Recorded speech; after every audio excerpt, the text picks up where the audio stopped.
Jeżeli codziennie będziesz częstować swoje dziecko tabliczką czekolady, to czy jutro będzie grube?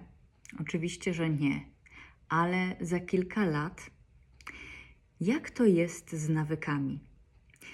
Jeżeli będziesz czytała codziennie wieczorem razem z dzieckiem książeczkę, bajeczkę, to czy jutro będzie oczytane? Również nie, ale za kilka lat to my, dorośli, wpływamy na to, jakie kształcimy w naszych dzieciach nawyki.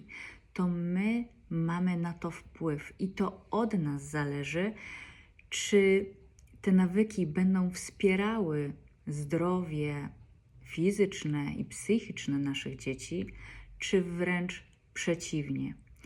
Dbaj o te małe kroki i mam nadzieję, że to nagranie da Ci dużo do myślenia.